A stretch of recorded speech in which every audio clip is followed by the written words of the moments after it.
할렐루야. 박원철 목사와 함께하는 또 한 주간 시작이 되겠습니다. 오늘 본문은 이사야서 1장 19절 말씀입니다. 너희가 즐겨 순종하면 땅의 아름다운 소산을 먹을 것이요. 너희가 즐겨 순종하면 땅의 아름다운 소산을 먹을 것이요. 땅의 아름다운 소산을 먹을 것이라는 말은 경제가 잘 된다 그렇게 해석을 하면 좋습니다. 농사가 잘 된다는 거죠.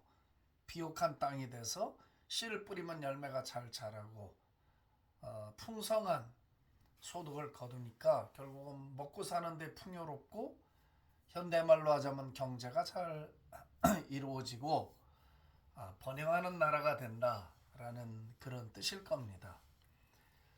근데 경제와 순종이 무슨 관계가 있는가?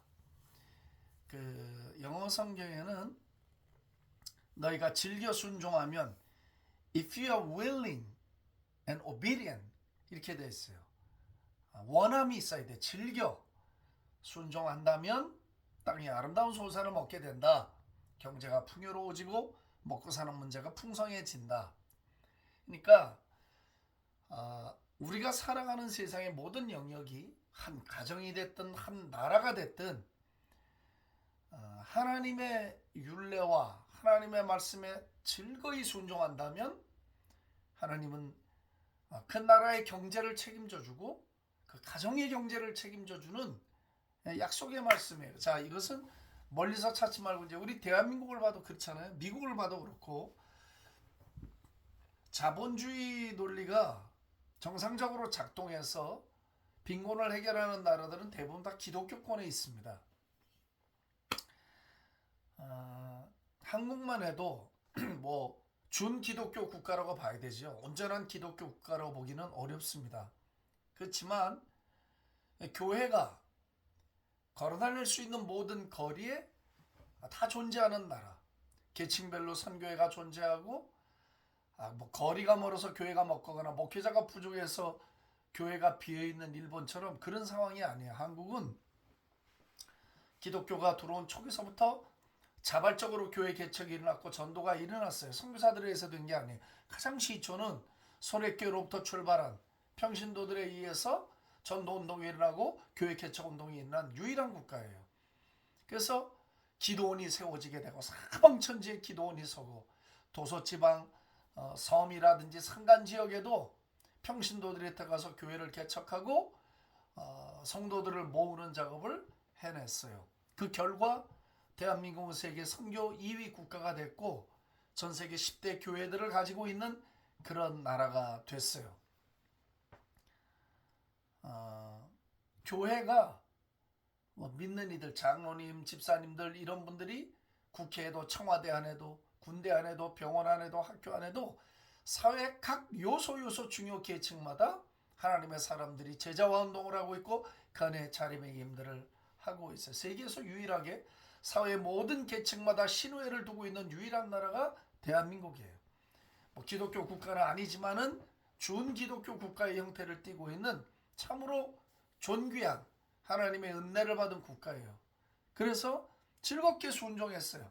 하나님의 뜻을 따르려 했고 말씀을 지키려 하고 선교에 순종하고 기도하는 일에 순종하고 바르게 사는 일에 순종하고 그렇게 열심히 순종한 결과가 어떻게 됐는가? 오늘 대한민국이 세계 경제 10위권에 진입을 하고 뭐 국방과 경제와 과학, 예능 모든 부분에서 세계 어깨를 나란히 하는 현대 제2차 세계대전이 끝난 현대 산업국가 가운데 가장 강력한 성장을 이루어낸 유일한 모델의 대한민국이 나는 이것을 우연이라 보지도 않고 기업가들의 공로라고 보지 않아요.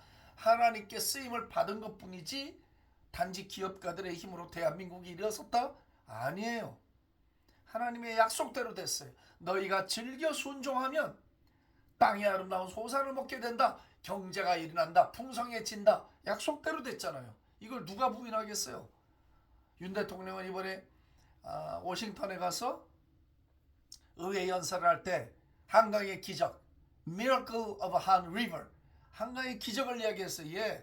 한강의 기적은 곧 예수 기적이고 하나님의 기적이었어요. 하나님이 일으키신 거예요. 이 일이.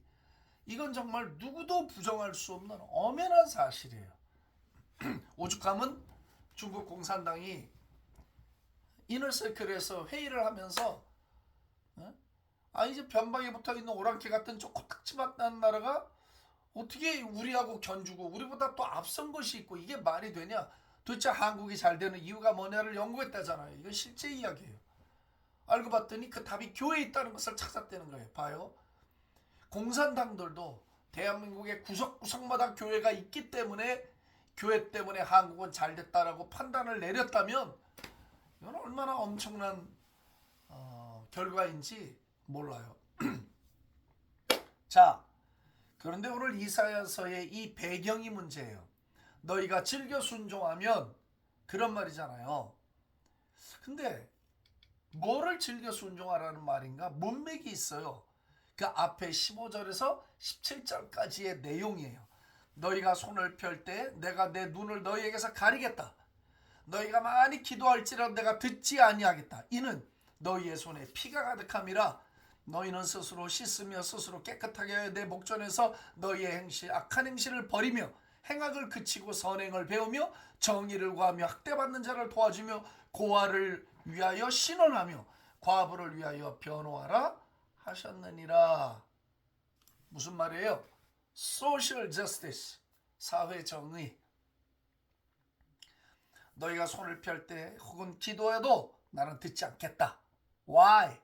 니네 손에 피가 가득해. 불법을 행하고 사회의 약자들을 돌보지 않고 오히려 그들에게 고압적으로 못된 짓을 하고 권력이 있고 돈 있고 사회계층이 높은 자들에게 아부하면서 사회 공의가 무너졌다는 거예요. 이거 제 말이 아니잖아요. 너희는 스스로 씻어서 깨끗하게 해라. 내 눈앞에서 너희 악한 행실을 버려야 된다. 행악을 그쳐라. 나쁜 짓 하지 말라는 거죠. 뇌물하지 말라는 거죠. 부정부패하지 말라는 거죠. 선행을 배워라. 정의를 구해라. 학대받는 자들을 도와줘라. 고아를 도와줘라. 과부를 변호해줘라. 이게 무슨 얘기예요? 사회공의잖아요. 사회공의. 그러니까 하나님이 우리에게 뭘 즐겁게 순종하라고 지금 말씀하시냐면 이 하나님의 말씀, 이 말씀을 즐겁게 순종하라는 거예요. 근데 이 말씀 안에 어떤 걸 순종하라는 거냐? 너희가 정말 하나님의 말씀을 믿고 즐거이 순종하려 한다면 말씀이 가리키는 내용을 따라 살라는 거지. 부정하지 마라.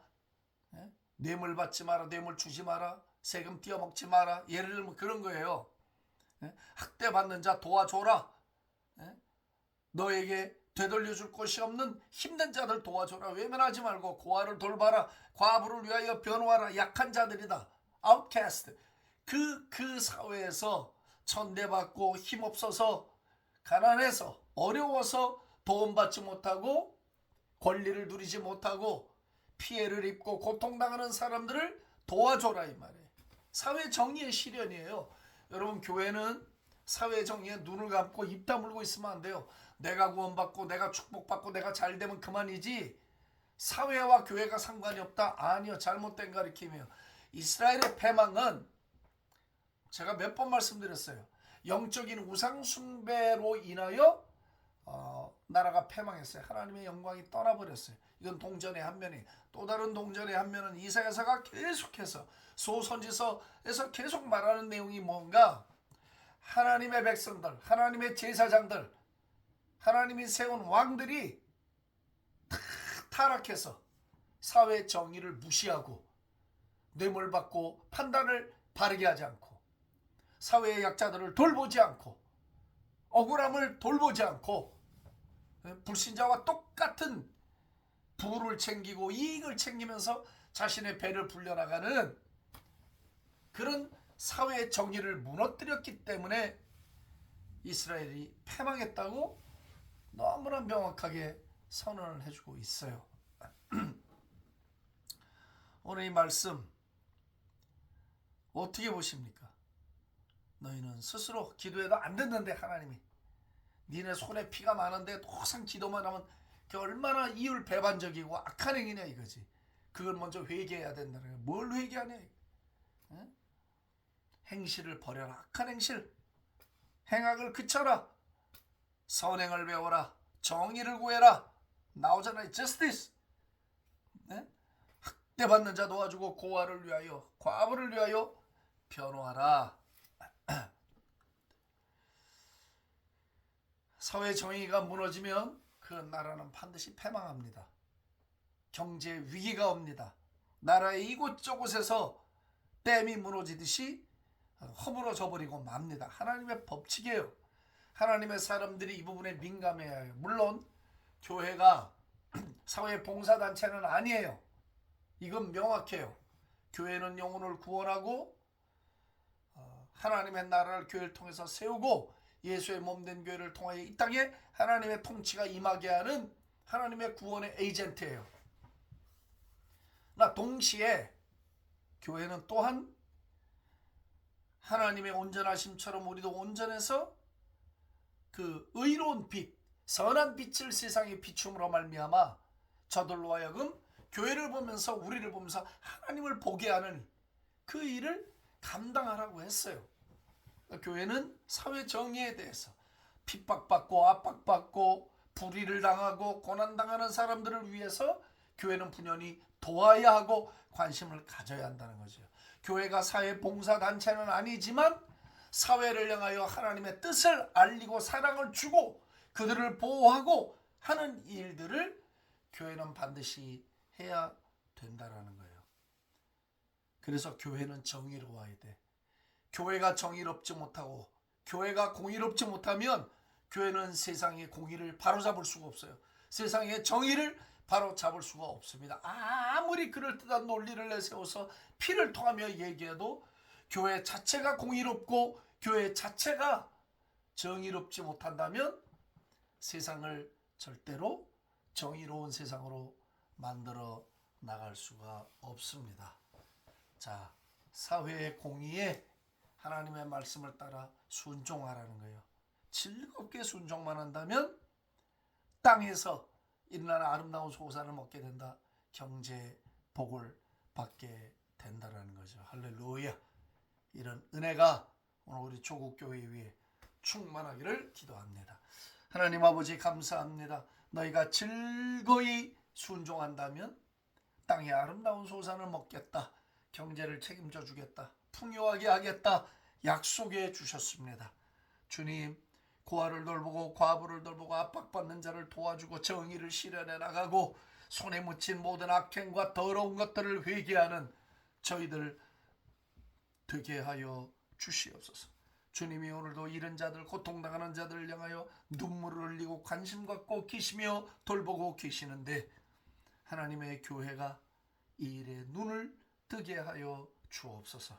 감사하고 찬송하며 예수님의 존귀하신 이름으로 기도합니다. 아멘.